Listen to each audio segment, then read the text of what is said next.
sabemos que tu presencia está con nosotros, Señor, porque aquí está tu pueblo en esta santa convocatoria, dándote gloria, honra y honor, Señor. Gracias por honrarnos con tu presencia, Señor.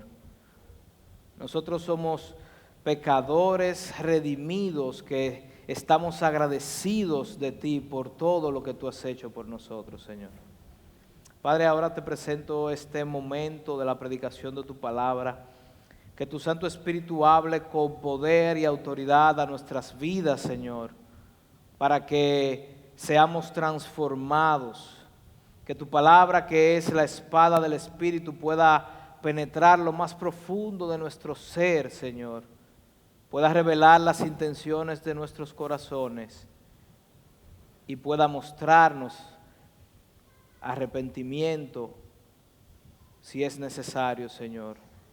Redargúyenos, exhórtanos. Queremos, Señor, vivir para ti, Señor. Nos ponemos en tus manos, yo como instrumento que tú has de usar en esta tarde también. Me pongo en tus manos reconociendo que no tengo mérito alguno para pararme aquí. Me escondo detrás de Cristo, Señor. Me escondo detrás de Él, de su justicia y de sus méritos para poder llevar a cabo esta tarea, Padre. Te pedimos todas estas cosas en el nombre de Jesús. Amén y amén. Bien, si han seguido la serie de predicaciones, estamos en el libro de Marcos y hoy continuamos en esta serie de sermones de Marcos y creo que hoy Dios nos llama o nos va a llamar a reflexionar sobre nuestras vidas en lo tocante a la razón por la cual nosotros hemos decidido seguir a Cristo. ¿Quiénes han decidido seguir a Cristo? ¿Quiénes no vuelven atrás? ¿Qué es lo que se quedó atrás? ¿Y delante? La cruz. Se le olvidó el corito, parece. Yo creo que Marcos intencionalmente, desde la semana pasada, vimos cómo Marcos nos presenta una gran multitud de personas que seguían a Jesús.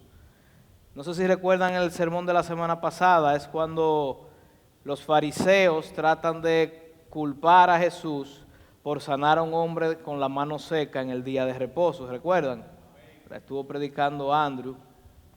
Y luego que los fariseos fallan al acusar a Jesús, vean lo que relata Marcos, en Marcos 3, 6 al 9.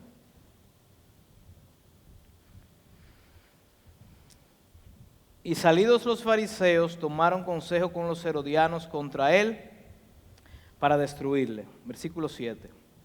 Mas Jesús se retiró al mar con sus discípulos y le siguió, mire bien, le siguió gran multitud de Galilea y de Judea, de Jerusalén, de Idumea, del otro lado del Jordán y de los alrededores de Tiro y Sidón, oyendo cuán grandes cosas hacía, grandes, dice Marcos, grandes multitudes vinieron a él.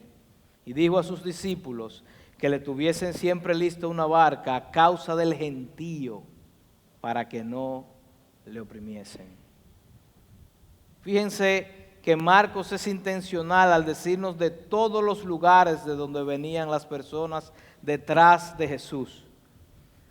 De Idumea, de Judea, de Jerusalén, del otro lado del Jordán, de Tiro, de Sidón. Habían personas que estaban a 3 y 4 días de camino de donde estaba Jesús. Ellos hacían una procesión. Las multitudes se agolpaban contra Jesús. De tal manera y a tal punto que toda esta multitud de personas que seguían a Jesús se volvieron una amenaza para la vida de Jesús.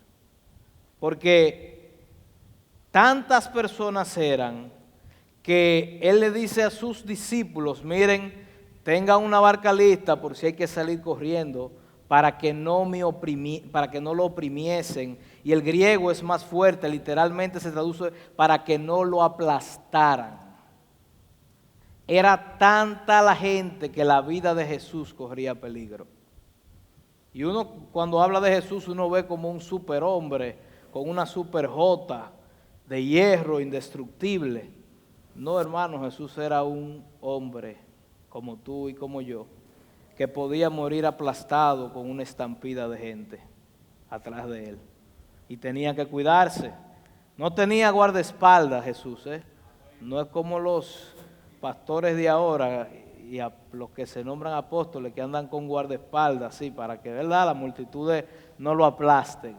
Jesús tenía una yolita y le dijo a los discípulos, miren, tengan esa yola lista por si hay que salir corriendo, porque pueden aplastarme. Y uno se pregunta, pero Jesús dijo que Él vino ¿a qué? ¿A qué fue que Él vino? Usted, si está prestando atención a la serie de Marcos, ¿a qué fue que vino? ¿A sanar enfermos, primeramente? ¿A sacar demonios? No, Él dijo, me es necesario predicar el evangelio porque a esto he venido, a predicar. Y uno se pregunta, pero Jesús, tú tienes todo lo que necesitas para predicar el evangelio. Multitudes de Idumea, de Judea, de Tiro, de Sidón, de Samaria. Tú tienes congregado a toda esa gente. Predícale.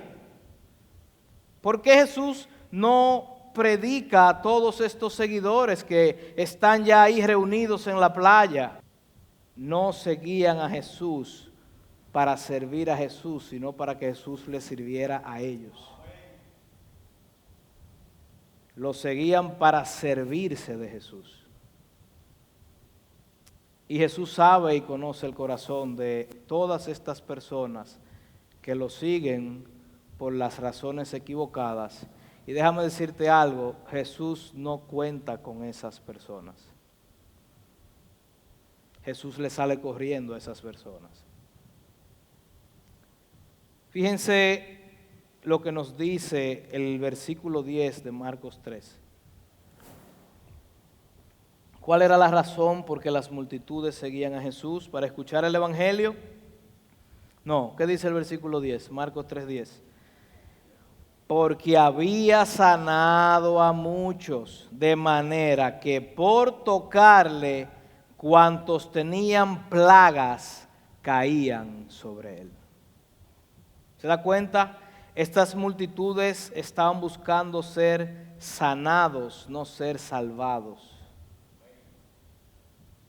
De manera que por tocarle, muchos, todo el que tenía plagas, caían sobre él. Estas multitudes seguían a Jesús para que Jesús les resolviera el problema inmediato.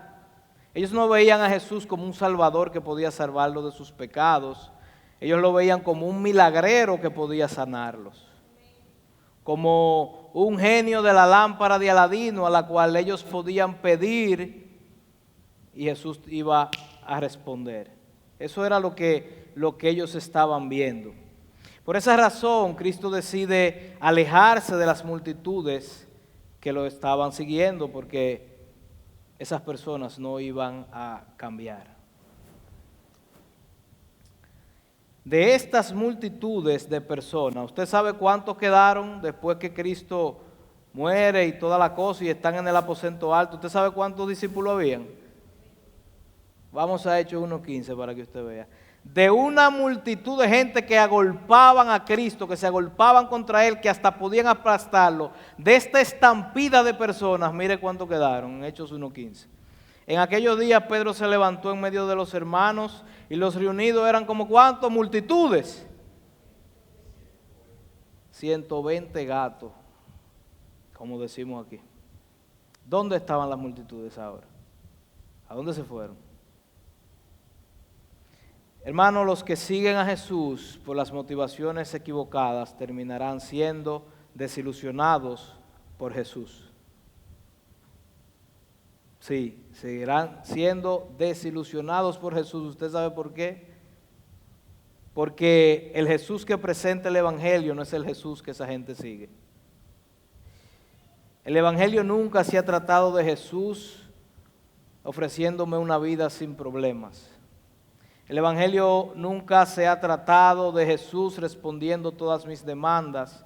El Evangelio nunca se ha tratado de Jesús conformándose a mi voluntad y a mis deseos. A eso no fue que Jesús llamó a nadie a que lo siguiera.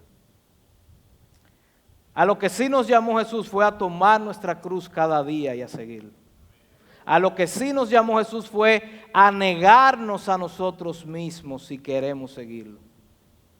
No a darnos una vida fácil, libre de problemas, ni libre de aflicciones. Él nunca llamó a eso. En ningún lado. A lo que Jesús sí llamó fue a perder tu vida si quieres seguirlo. Y eso es lo que tenemos que reflexionar en esta tarde. Déjame comenzar haciéndote esta pregunta. ¿Por qué tú sigues a Jesús? Yo creo que todo cristiano tiene que chocar con esta pregunta. Y es bueno que lo haga más temprano que tarde. Otra vez te pregunto, ¿por qué tú sigues a Jesús? ¿Qué tú buscas? ¿Qué te atrae de Jesús? Porque si no es por el perdón de tus pecados, si no es por la reconciliación con Dios el Padre, si no es porque quieres hacerlo amo, Señor y dueño de tu vida, si no es porque quieres perder tu vida para ganarlo a Él, entonces lo estás siguiendo por las motivaciones equivocadas. Lo estás siguiendo igual que esta multitud. Y a las multitudes Jesús le corre.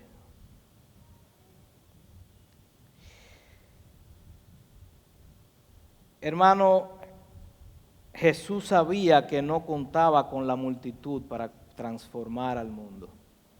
Él tenía un plan completamente diferente. Y ese es el contraste que Marco nos hace en el texto que estaremos viendo hoy. El escenario cambia drásticamente de las multitudes a unos poquitos, a unos pocos. De los que van detrás de Jesús para servirse de Jesús, a aquellos que quieren seguirlo para servirlo a Él.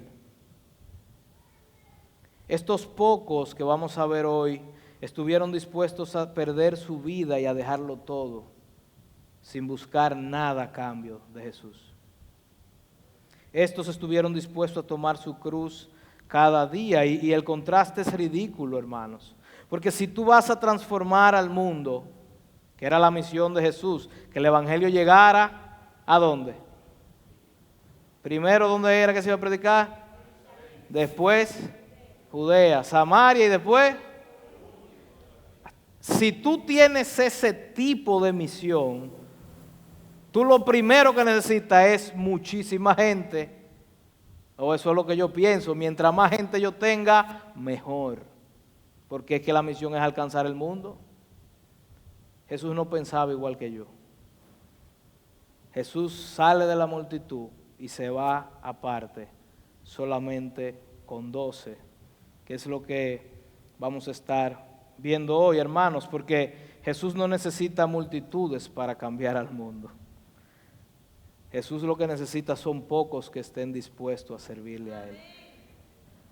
Y eso es lo que vamos a ver hoy. Por eso yo he titulado esta prédica, de la multitud o discípulo, ¿a cuál grupo perteneces tú? De la multitud o discípulo, ¿a cuál grupo perteneces? Vamos a leer Marcos 3, del 13 al 19.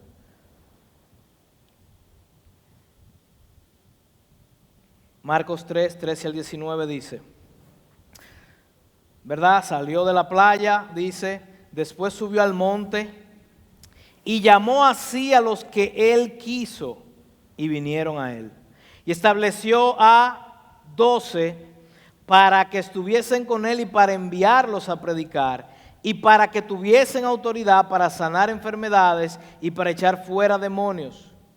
A Simón, a quien puso por sobrenombre Pedro, a Jacobo, hijo de Zebedeo, y a Juan, hermano de Jacobo, a quienes apellidó Boanerges, esto es, hijos del trueno, Andrés, Felipe, Bartolomé, Mateo, Tomás, Jacobo, hijo de Alfeo, Tadeo, Simón el cananista y Judas Iscariote, el que le entregó. Y vinieron a casa. Si miramos estos versos del 13 al 19, yo propongo que lo dividamos en 3 secciones. Número 1, veremos el llamado en el versículo 13. Número 2, veremos el establecimiento, versículos 14 y 15. Número 3, los nombres de los que estableció, versos 16 al 19. Y lo primero que vamos a ver es en el verso 13, el llamado. Versículo 13 de Marcos 3 dice: después subió al monte y llamó así a los que él quiso y vinieron a él. El contraste está claramente, ¿verdad? De las multitudes en la playa a llamar solo a 12 personas al monte. Dice, y subió al monte, subió con ellos al monte. O no sé si subió con ellos, pero Jesús sí sube a la montaña. Y usted se pregunta, ¿y a qué subió Jesús al monte? ¿A qué iba Jesús al monte? A ver si usted sabe. A orar. Marcos no nos dice que él subió a orar, pero Lucas sí nos dice que él subió a orar. Lucas nos dice que Jesús pasó la noche entera en el monte orando, porque Jesús tenía que tomar una de las decisiones más cruciales de su ministerio.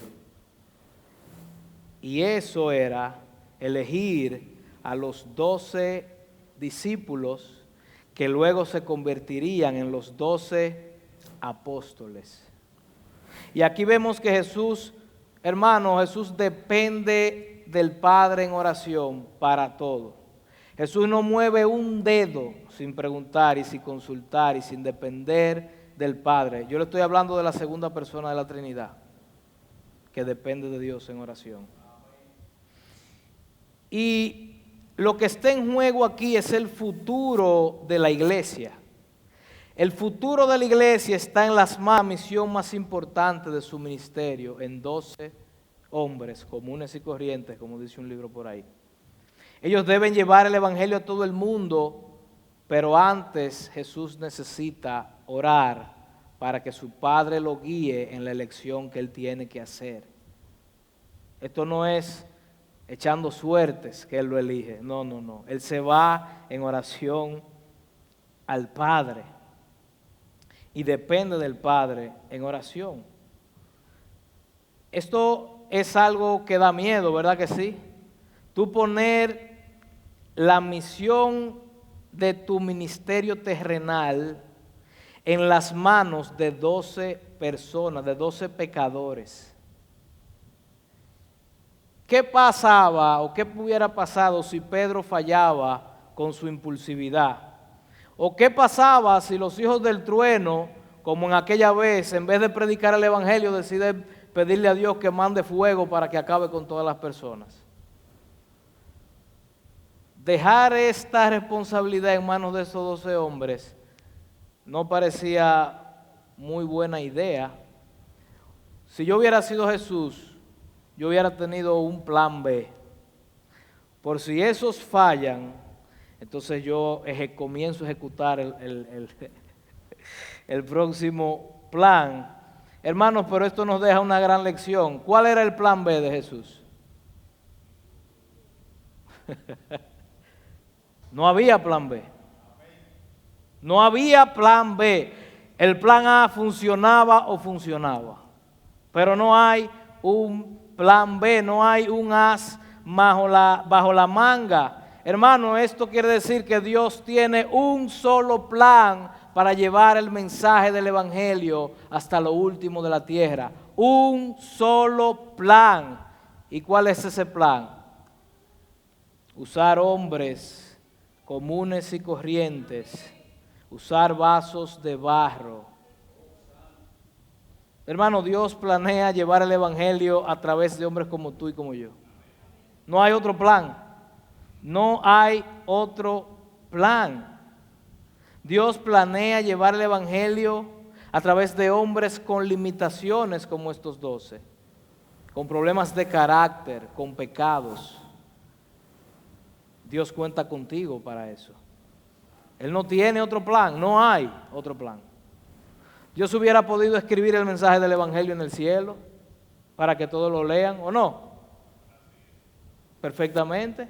Dios hubiera podido enviar legiones de ángeles por todo el mundo predicando el mensaje del Evangelio, ¿o no? No podía hacer eso. Los ángeles están ahí para servirle. ¿No es así? Dios pudo haber hecho que su voz tronante se escuche a través de todo el universo y Él mismo dar el mensaje del Evangelio, ¿verdad que sí? Pero Dios no hizo nada de eso. Él decidió colocar ese tesoro del Evangelio en vasos de barro, como tú y como yo, para que la excelencia del poder sea de Él y no nuestra. Hermanos, y yo me pregunto y le pregunto, si Jesús necesitaba orar para todo lo que hacía, ¿usted y yo somos más sabios que Jesús? ¿Somos más poderosos que Jesús? Entonces, ¿por qué nosotros no oramos tanto como Jesús? Lo que pasa es que nosotros sí nos creemos que somos más capaces que Jesús. Y por eso no dependemos del Padre ni de nadie, si es posible. Detrás de este llamado está que llamó así a los que Él quiso. Detrás de este llamado está la soberanía de Dios al llamarlos. Él llamó no a los que querían ir a Él. Él llamó a los que Él quiso llamar. No a los que querían ir, a los que Él quiso que fueran, porque Él llamó. El Padre le confirmó la elección en oración al Hijo. El Hijo entonces llama a los que Él quiso. En una ocasión, Jesús, ¿tú sabes lo que le dijo Jesús a sus discípulos? Miren, ustedes no me eligieron a mí. Yo fui que los elegí a ustedes. Yo fui que los elegí a ustedes. Ahora, yo quiero que notemos que la palabra llamar que usa Marco aquí no es como llamar a una gente, como yo decirle, Samuel, ven acá. No es esa la palabra que usa. El griego es imperativo, es una llamada imperativa, una llamada que demanda una acción, como cuando llaman a una persona ante un tribunal. Esa es la idea, cuando una persona es requerida a un tribunal. Él demandó que vinieran. Como en el caso de Jonás. ¿Usted cree que Dios a Jonás le hizo una sugerencia de que fuera a Nínive? Dios le demandó a Jonás que fuera a Nínive. Fue una demanda. ¿Cuál es la evidencia de que Dios le demandó que fuera a Nínive? Que Jonás cogió para el lado contrario a Nínive, ¿y dónde terminó? Ah, bueno. Y esa es la idea de la palabra llamar que usa Marcos aquí. Él llamó a los 12. Y si los 12 le decían que no, él le iba a caer atrás hasta que le dijeran que sí. Si era necesario disciplinarlo, los iba a disciplinar, pero esos 12 iban a venir.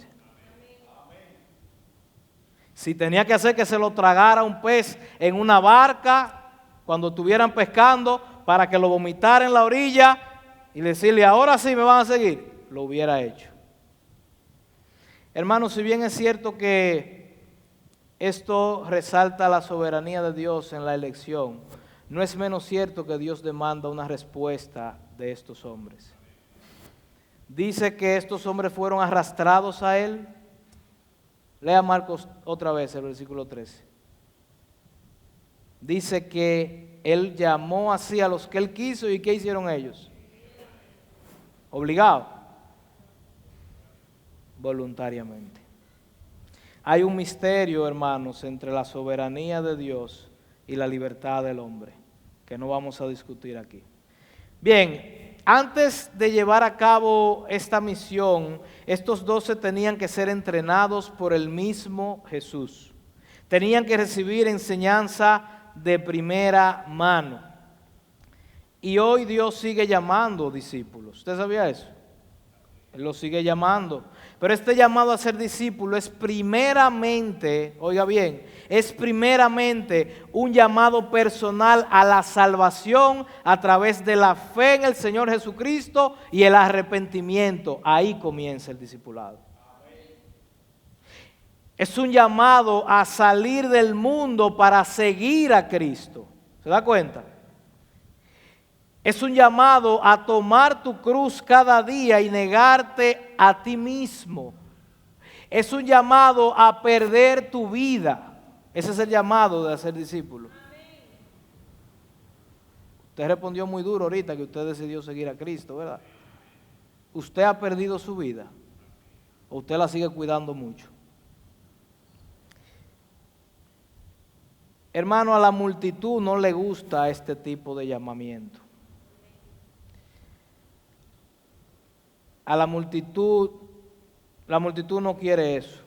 La multitud quiere sanidad, la multitud quiere milagros, la multitud quiere beneficios de Cristo, pero Cristo llama a sus discípulos a tomar su cruz. Las multitudes, hermanos, no aman el Evangelio. Las multitudes no aman al Jesús que proclama el Evangelio. Ellos aman a un Jesús que ellos se fabricaron, a un ídolo, es lo que ellos aman. Vamos a Lucas 14, 26 al 27 para que escuchemos cuál es el Jesús del Evangelio. Lucas 14, 26 y 27 dice: si alguno viene a mí y no aborrece a su padre y madre, y mujer, e hijos, y hermanos, y hermanas, y aún también su propia vida, ¿qué pasa? Entonces no puedes ser mi discípulo, eres de la multitud. 27, y el que no lleva su cruz y viene en pos de mí, ¿qué pasa? Eso es Jesús que lo está diciendo. El Jesús de la Biblia que está diciendo eso, no yo. Lucas 14, 33, ¿qué dice?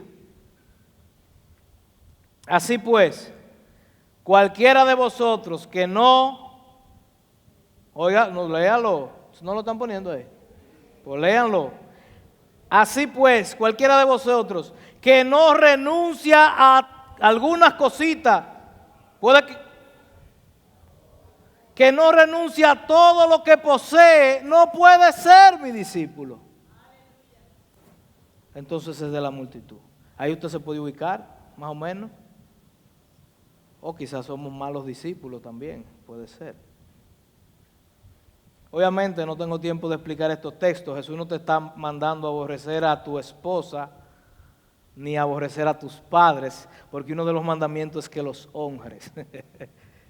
Y Pablo manda a los esposos a tratar a nuestras esposas, no es aborrecerlas, es a tratar la verdad. Pero el primer mandamiento es otro. ¿Cuál es?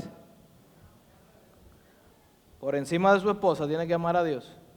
Por encima de sus hijos. Pues eso es lo que Jesús está diciendo. Pero las multitudes no quieren a este Jesús, porque las multitudes no quieren estas demandas. La única preocupación de la multitud es tocar a Jesús para ser sanado. Tocar a Jesús para que se le resuelvan todos los problemas. Lo que Cristo quiere con los discípulos que Él llama es muy diferente a lo que buscan las multitudes. Cristo quiere que sus discípulos no solo aprendan de Él, sino que sus discípulos vivan para Él, única y exclusivamente. Cristo quiere que lo imiten, que sus discípulos absorban su carácter y sean igual que Él. Cuéstele lo que les cueste, aun sea la vida, como hicieron estos. La multitud se vive preguntando, ¿qué es lo que Cristo va a hacer por mí? ¿Qué es lo que la iglesia va a hacer por mí? El discípulo se pregunta, ¿qué es lo que yo puedo hacer por Cristo y su iglesia? Eso es lo que se pregunta el discípulo. ¿Qué somos, hermanos? ¿Somos de la multitud o somos discípulos? Déjame decirte algo.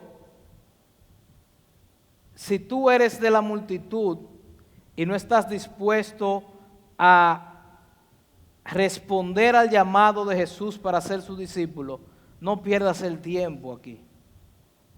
Recibe tu milagro y vete. Jesús no cuenta contigo.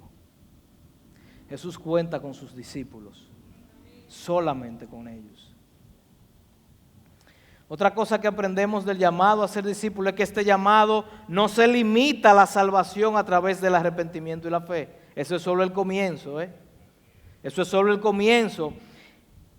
Después de ahí al discípulo le espera una vida de entrega y servicio a Jesucristo, a su obra y a su reino. ¿Y cómo yo sé eso?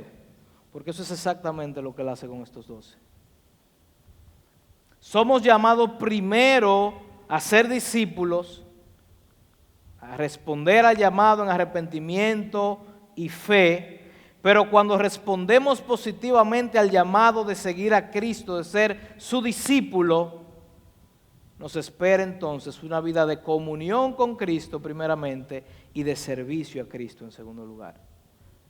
Eso es el punto 2, el establecimiento, vamos a ver. Después que los llama, los establece, punto 2, versículos 14 y 15. Marcos 3, 14 y 15 dice: y estableció a 12 para que estuviesen con él y para enviarlos a predicar y que tuviesen autoridad para sanar enfermedades y para echar fuera demonios. La palabra estableció en el verso 14 significa ordenar, como cuando tú eres ordenado para una posición oficial. Esa es la palabra estableció. De manera que estos 12 hombres que fueron llamados por Cristo fueron ordenados para una tarea muy específica y particular. Y obviamente al ordenar a estos 12, Dios está limitando este grupo específico de 12 hombres. Eran 12, no 13, ni 14, ni 20. ¿Y por qué eran 12? Bueno, no nos dice exactamente por qué fueron 12, pero lo que sí podemos entender es que este número 12 está relacionado íntimamente al número de patriarcas de la tribu de Israel, que eran 12 tribus, ¿se acuerdan? Y es una designación oficial para estos 12. ¿Qué es lo que Dios está haciendo con estos 12? Hermano, Dios está ordenando estos 12 para colocar el fundamento de lo que sería el nuevo pueblo de Dios. Así como los 12 tribus se formaron con Israel, ahora hay 12 hombres que van a colocar el fundamento del pueblo de Dios del nuevo pacto. ¿Cuál es el pueblo de Dios del nuevo pacto?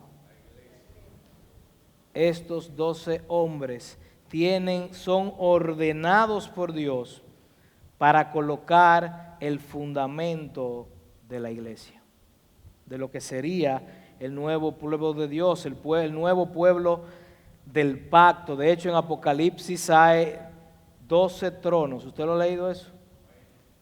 Es uno para cada uno de ellos, de estos 12 hombres. Era un ordenamiento especial porque era una misión especial. Estos 12 discípulos se convertirían en 12 apóstoles, en los 12 apóstoles. Y hermano, en ese sentido, el ministerio apostólico ya no existe, no hay más discípulos que después se van a convertir en apóstoles. Esto es algo fundacional, esto es algo que Dios hizo solamente al principio para fundar o para establecer el fundamento sobre el cual se construiría su iglesia. Pablo dice que estos 12 hombres pusieron el fundamento. Yo pregunto, ¿cuántas veces se pone el fundamento en una edificación? Una.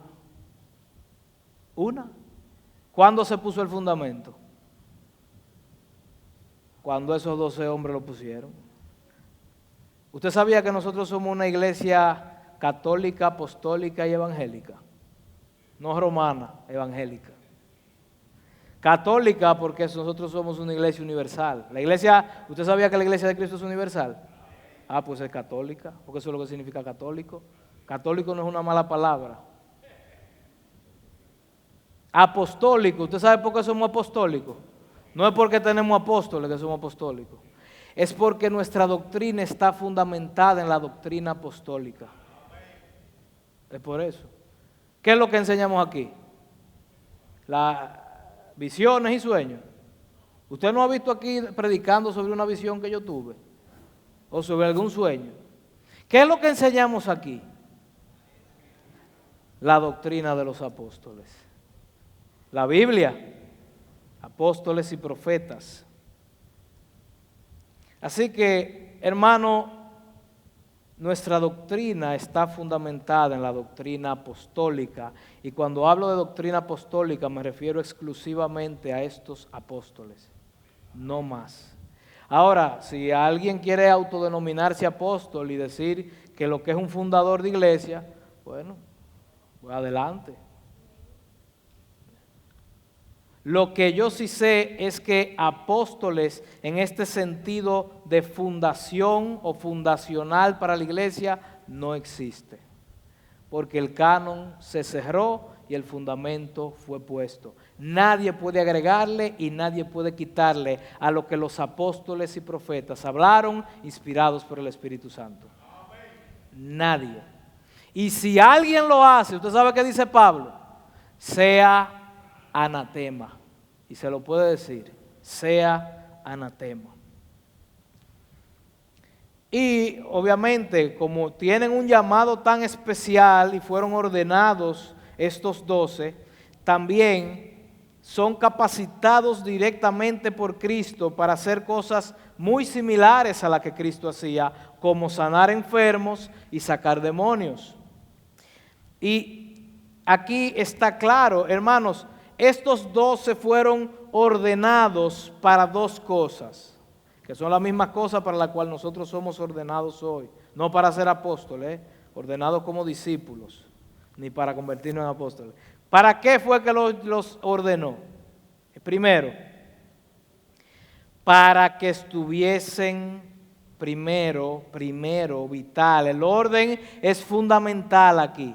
¿Los ordenó para qué? Primero, en primer lugar, para que estuviesen con Él. Esto denota una asociación cercana, una proximidad cercana, tan cercana que ellos pudieran observarlo todo, cómo Cristo se conducía, cómo Cristo hacía ministerio, ellos sentarse a los pies de Cristo, caminar con Cristo de pueblo en pueblo, observarlo, dormir con Cristo. Estos fueron ordenados para tener una asociación cercana, para aprender de Él y para emularlo e imitarlo.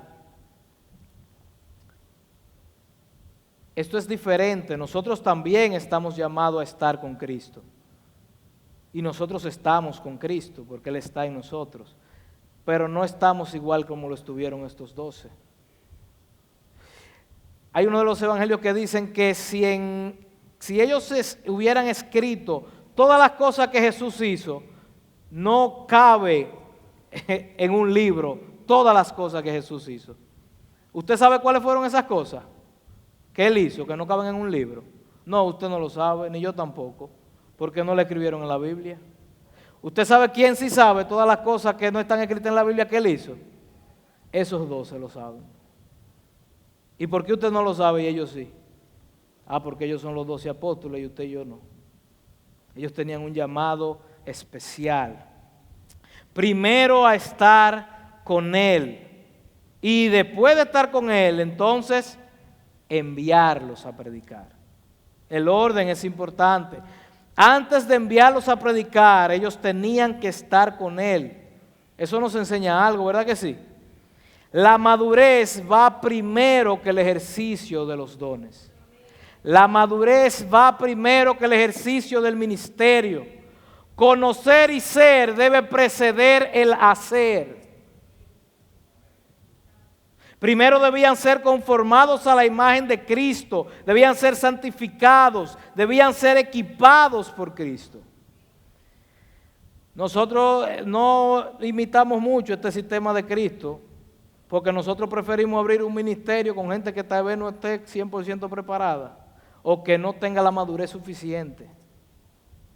Cristo mejor no lo abre el ministerio. Los apóstoles no están listos, bueno, pues no hay ministerio apostólico. ¿Y cuándo va a haber ministerio apostólico? Cuando ellos estén listos. Cuando ellos tengan la madurez suficiente para desempeñar la labor y el ministerio que Él le encomendó. Ahí abrimos el ministerio entonces. Si no, no hay. ¿Y por qué? Bueno, porque la mies es mucha y no hay obrero. Ponte a orar para que aparezca uno. O para que alguno de los que hay alcance la madurez suficiente. La madurez debe preceder al ministerio. Y la segunda razón por la que fueron ordenados fue ¿para qué? Para ser enviados a predicar. Los 12 apóstoles tenían que conocer el mensaje de Jesús, pero no se podían quedar con el mensaje. Tenían la responsabilidad de predicarlo. Tenían la responsabilidad de seguir haciendo discípulos. Y fueron comisionados a predicar. Pero por eso es que el orden es importante. La prioridad tuya y mía, hermano, como discípulos, no es predicar, es estar con Él. Aún hoy. La prioridad es estar con Él. Hay muchas personas que quieren servir en algún ministerio y están preocupados porque quieren hacer algo para la obra. Lo primero es, tienes que estar suficiente tiempo con Él. Y después el ministerio viene. Eso es seguro. Eso no te lo despinta nadie. Porque es un llamado a servir que Dios. El llamado del discipulado es un llamado al servicio. O sea que eso no te lo despinta nadie. Eso va. Pero primero hay que estar con Él.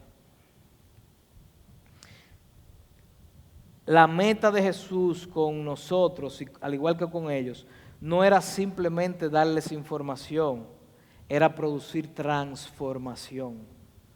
Y eso solo ocurre, esa transformación solo ocurre estando con Él. No hay otra manera. Pero la multitud no estaba interesada en Cristo, no estaba interesada en absorber el carácter de Cristo. La multitud no estaba viviendo para Cristo. La multitud estaba usando a Cristo. Y el Señor quería usar a estos 12 hombres. Cristo quería que estos 12 hombres pensaran como Él, hablaran como Él, vivieran como Él, oraran como Él, para que luego estos 12 hombres se reprodujeran en otros, que fueran discípulos. Y eso es lo que el Señor busca con todo discipulado o con todos los que llama y establece como discípulos. Nosotros somos discípulos, no apóstoles. ¿Y qué es un discípulo? ¿Un discípulo qué es?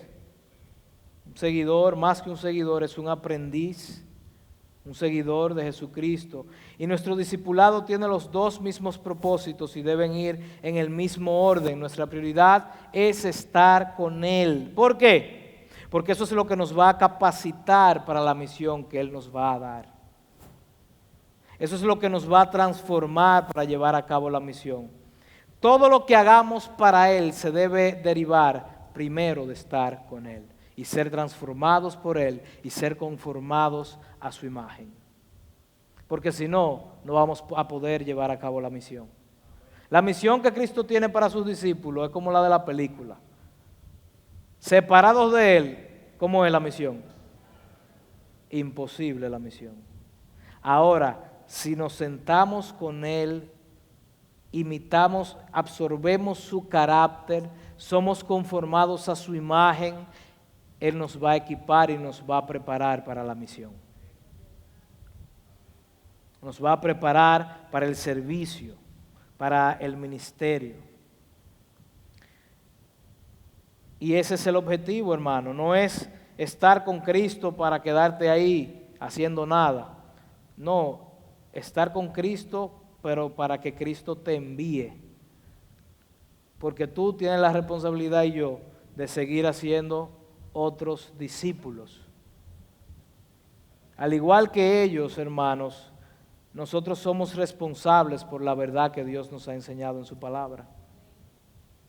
¿Tú sabes eso? Que tú y yo somos responsables del mensaje que se nos ha dado. Ese mensaje del Evangelio tenemos que compartirlos con otras personas. Y más que compartirlos, el llamado a ser discípulo es un llamado a hacer discípulos. Es un llamado a discipular. Y volviendo al contexto inmediato de estos 12, asociado con la predicación del Evangelio, está la autoridad para sanar enfermedades y echar fuera demonios. Este es el verso 15. Y que tuviesen autoridad para sanar enfermedades y para echar fuera. Estos 12, hermanos, tenían tal autoridad sobre las enfermedades que con la sombra ellos sanaban. Tenían tal autoridad apostólica delegada por Dios en ellos, que aún con la ropa, ellos sanaban. Hermano, pero esto apuntaba a la autoridad apostólica que ellos tenían. Era para respaldar el mensaje que ellos estaban dando. Eso era Dios apuntando y diciendo, el mensaje que ellos tienen es mío. Alguien me llamó una vez que por qué ya no la gente no sana con los trapos y por qué ya la gente no sana con la sombra. Digo, yo no sé si usted conoce a alguien que sabe con la sombra, pero yo no. El asunto es que esta persona me llamó preocupada por la situación de la iglesia, la de dejadez. Ella relacionaba eso con el nivel espiritual de la iglesia. Y yo le dije, bueno, lo que pasa es que la era apostólica ya pasó. No es necesariamente que nosotros estamos descarriados y nos vamos a ir para el infierno todos. El problema es que Dios estaba respaldando el mensaje de estos 12 hombres, porque estos 12 hombres estaban poniendo el fundamento. Y entonces, usted y yo no estamos poniendo ningún fundamento. Usted y yo estamos construyendo sobre el fundamento que ellos pusieron, que es muy diferente.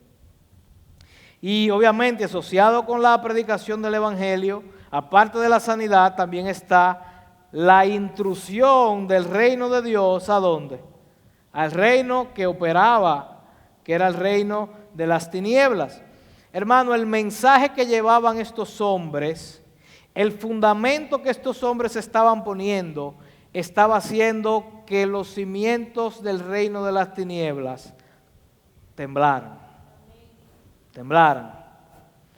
Satanás y sus huestes estaban preocupados y no encontraban qué hacer con estos 12 hombres, porque estos hombres estaban trastornando el mundo. El reino de los cielos estaba llegando a todas partes, personas se estaban convirtiendo. De una sola predicación de uno de esos hombres se convirtieron 3,000. Imagínense, Satanás estaba así. Manden pichones, revolteen a esa gente, vayan a ver lo que ustedes pueden hacer, ¿verdad? Boicotenle el mensaje, la predicación. Ellos iban a tener que enfrentarse a estas manifestaciones y esto también era una señal de la autoridad apostólica delegada a Jesús en ellos. Y no me malinterprete, yo creo que todavía pueden seguir habiendo manifestaciones. Y creo que aunque nosotros no somos apóstoles, tenemos autoridad sobre los demonios también. Pero lo que sí estoy seguro es que esta no es la manera ordinaria y común en la que el reino de las tinieblas ejerce oposición hoy. Yo creo que el reino de las tinieblas ejerce oposición a través de ideologías, como la ideología de género, como la agenda LGTB, y todo lo que conocemos de eso. ¿De dónde usted cree que salen esas ideologías? Del mismo infierno. Y así es que Satanás está ejerciendo oposición a su iglesia. no con un pichón que se le manifestó a uno por ahí. También a través de modas, costumbres, artistas y muchas otras cosas. Pero aún así la predicación del Evangelio por medio de nosotros como discípulos sigue teniendo poder sobre el reino de las tinieblas. Cada vez que predicamos a Cristo y un impío se convierte, acaba de ocurrir la más grande de las liberaciones, hermanos. Alguien que estaba cautivo por el diablo tuvo que soltarlo. Eso es una liberación.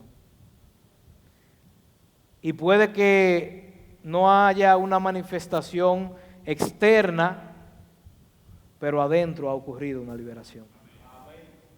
Que es lo más importante, déjeme decirle.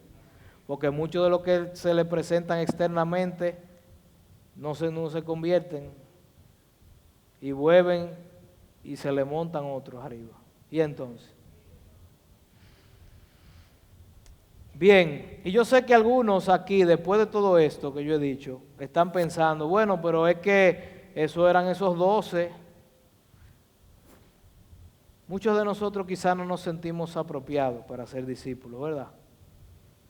Como que no nos sentimos con lo que se necesita. Al menos yo cuando estuve preparando esto, yo dije, discípulo, no sé, yo tengo muchas reservas y le he puesto muchas reservas a Jesús para seguirlo. Mucho pero, mucho espérate. Y muchos de nosotros quizás no nos creamos capaces de responder a este llamado a ser discípulo. Hermano, pero si hay algo que Marcos quiere dejarnos ver, es que nosotros, si creemos eso, probablemente estamos equivocados. Porque Marcos nos pone los nombres de estos hombres para que nosotros veamos que estos hombres no tenían nada especial. Absolutamente nada. De hecho, yo creo que eran los menos indicados para ser discípulos. De hecho, y no sé si me meten en problemas con esto, o quizás sea mi orgullo, yo hasta lo veo con menos capacidad que yo para ser discípulo, a algunos de los que están aquí, a Judas sobre todo. No, relajando, ese no era un verdadero discípulo. Pero vamos a ver los nombres de estos 12 apóstoles para que veamos quiénes eran y para que veamos que nosotros sí podemos ser discípulos de Jesucristo. Que nosotros no tenemos por qué ser de la multitud. Vamos a ver los nombres de lo que estableció, es el último punto. ¿A quién? Marcos 3, 16 al 19. A Simón, a quien puso por sobrenombre Pedro, a Jacobo, hijo de Zebedeo, a Juan, hermano de Jacobo, a quienes apellidó Boanerges, esto es, hijos del trueno, a Andrés, Felipe, Bartolomé, Mateo, Tomás, Jacobo, hijo de Alfeo, Tadeo, Simón el cananista y Judas Iscariote, el que le entregó. Ve, usted tiene más madera que ese para ser discípulo. Y vinieron a casa. Hermanos, estos hombres no eran fariseos, no eran de la élite religiosa, no eran escribas, no eran saduceos, no tenían ninguna formación teológica, no fueron a ninguna universidad. Este grupo no era de la clase educada ni de la clase pudiente. Este grupo era lo contrario a un buen equipo. Aquí en este grupo lo que habían eran pescadores, que era uno de los oficios más básicos que había en aquel momento, un pescador de peces en ese momento. Después fueron de hombres, pero ahí eran de peces. Ahí había, ¿quién más? Ahí había uno repudiado por todos los judíos. Usted sabe que ahí había un recaudador de impuestos, aborrecido por la clase religiosa y por los judíos. Ahí había un revolucionario de izquierda que era Simón el Cananista, un tipo medio aloqueteado. Usted ve algo especial, usted ve algo especial en esos 12 hombres que yo mencioné. No hay nada. Y el Señor sigue llamando discípulos, no por sus estudios teológicos, no por su preparación académica o estatus social. El Señor busca discípulos que estén dispuestos a dejar su vida por Él. El Señor busca discípulos que estén dispuestos a someterse a su señorío. Más nada. Que estén dispuestos a tomar su cruz cada día y seguirle. Esos son los requisitos. Que estén dispuestos a entregarlo todo por Él. Esos son los requisitos. No hay otro. Ni siquiera tienes que saber leer. Yo conozco cristianos que no saben leer y son cristianos. Y son discípulos haciendo discípulos.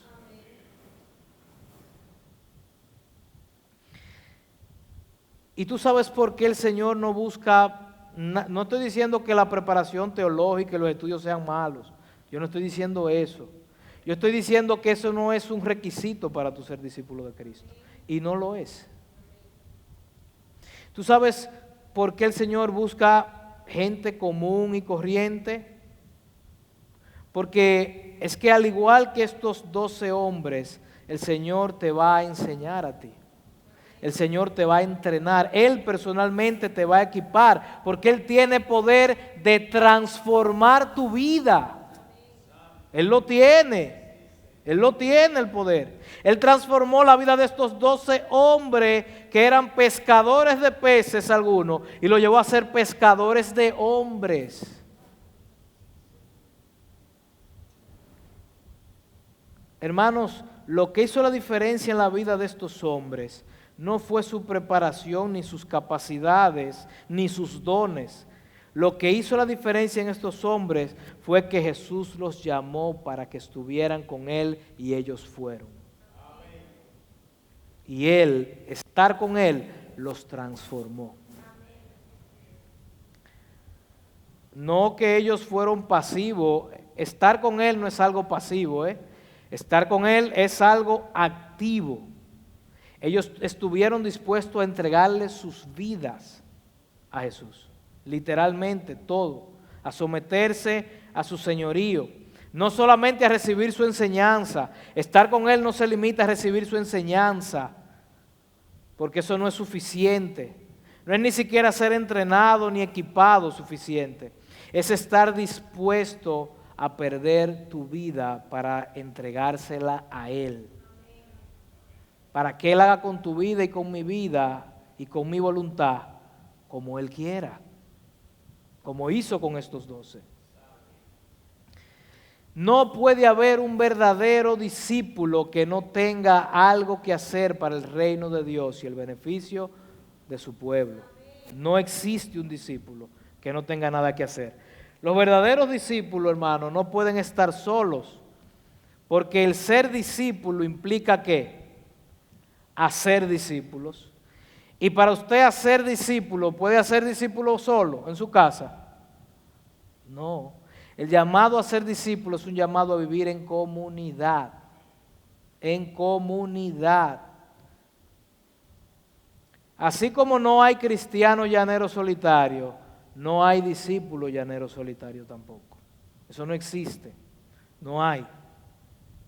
Y yo sé que aquí hay muchos cristianos que tienen razones reales para excluirse de la iglesia y decidir no congregarse, porque muchos dicen que la iglesia o que en la iglesia, viviendo en comunidad, han sufrido muchas decepciones.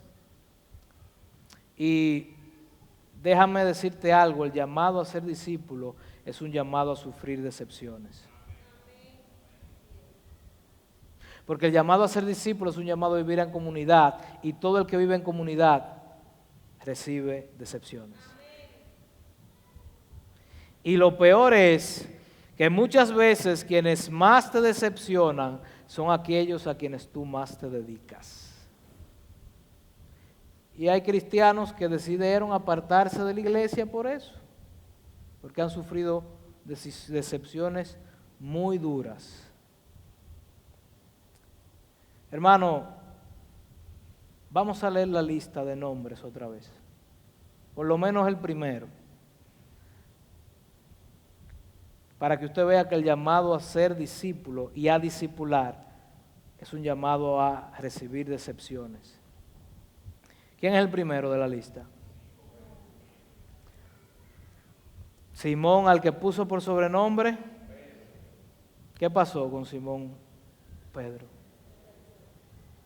Simón, al que puso por sobrenombre Pedro, es el primero que traicionó a Jesús. Bueno, después de Judas, pero el segundo entonces. ¿Usted sabe qué hizo Simón, el que puso por sobrenombre Pedro, a quien Jesús invirtió 3 años de su vida con él, discipulándolo, entrenándolo, a quien Jesús se dedicó a entrenar personalmente para que fuera apóstol, y fue apóstol? ¿Usted sabe qué hizo? Decepcionó a Jesús, ¿verdad? Lo negó, no una, sino 3 veces. ¿Se da cuenta? Ahora, fíjense qué tan grande es la marca del discipulado. Aunque Pedro negó a Jesús 3 veces, la gente no le creía que él no era discípulo. ¿Usted se da cuenta? Ven acá, pero tú eres de los que anda con él.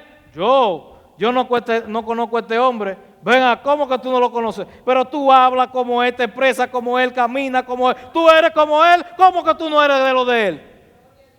Eso es lo que Jesús quiere lograr con nosotros como discípulos. Que aunque usted lo niegue con la boca, todo el que lo rodea lo diga, pero es que es imposible que tú no seas discípulo de Cristo, porque tú caminas como Cristo, oras como Cristo, actúas como Cristo, tienes el carácter de Cristo. Si la gente te dice eso, felicidades, tú eres un discípulo.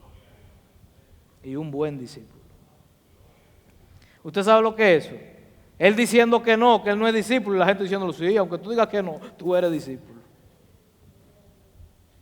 Hermanos, si nosotros estamos con Él, como estuvo Pedro, la marca que Él va a dejar en nosotros va a ser tan fuerte como esa. Y Judas, obviamente, fue el que lo traicionó.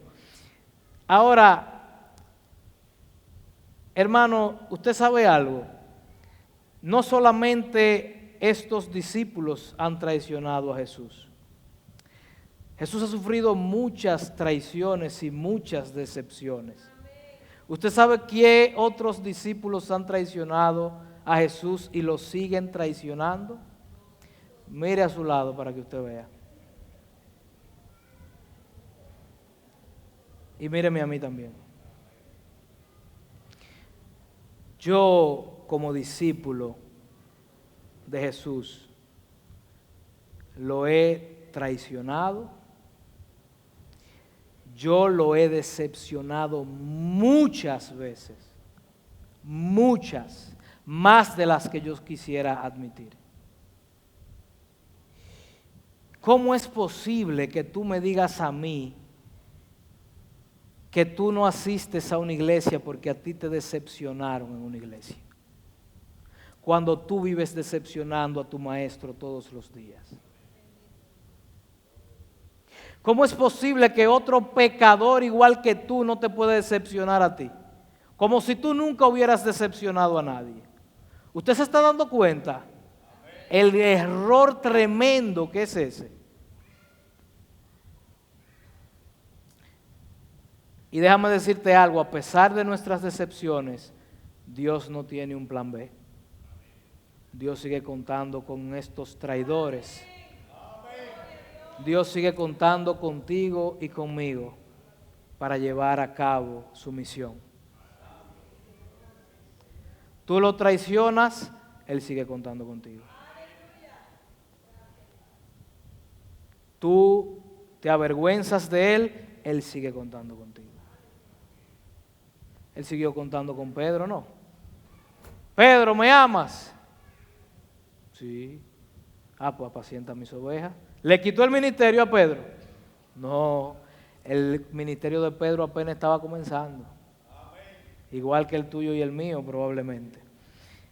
Así que hermano, vamos a ponernos de pie y vamos a orar.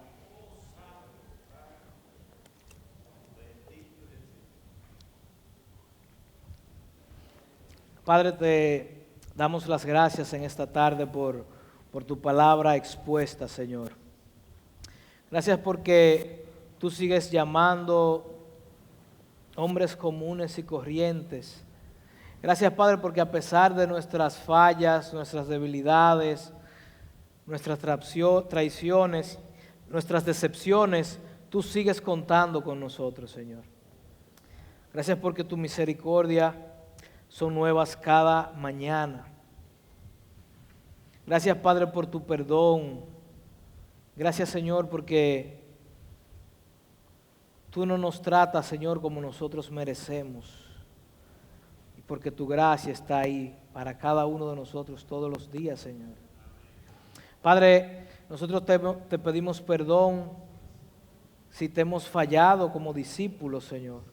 Si no hemos estado haciendo lo que tenemos que hacer. Si no hemos estado pasando suficiente tiempo contigo, Señor. Si no nos hemos dejado marcar como marcaste la vida de estos hombres, Señor. Padre, nosotros queremos que tú marques nuestra vida de esta manera, Señor. Nosotros queremos madurar a tu lado, Señor, para ser enviados como estos hombres, para ser enviados a predicar, para ser discípulos, para la obra del ministerio que tú nos has dado, Señor. Padre, si hay algunos aquí que se han identificado como de la multitud y no como discípulos, Señor, yo te pido que tú los ayudes, Padre, a dar este paso de fe, que es seguirte, que es dejar nuestra vida, que es negarnos a nosotros mismos, que es tomar nuestra cruz todos los días y seguirte a ti, Señor. Oh Padre, ayúdanos, Señor. Te necesitamos para la labor que tú has puesto en nuestras manos, Señor. Te necesitamos para llevar a cabo la misión que tú nos has encomendado. Incluso te necesitamos para estar contigo, Señor. Oh Padre, ayúdanos, transfórmanos, cámbianos. Padre, que nosotros podamos decir orgullosamente, yo soy un discípulo de Cristo. Yo no soy de la multitud que quiere servirse de Cristo. Yo quiero servirte a ti, Señor. Yo no quiero usarte, yo quiero que tú me uses a mí, Señor. Padre, ayúdanos a responder con fidelidad y verdad a este llamado que tú nos haces de ser discípulos y no de la multitud, Padre. Te pedimos estas cosas, Señor, en el nombre de Jesús. Amén.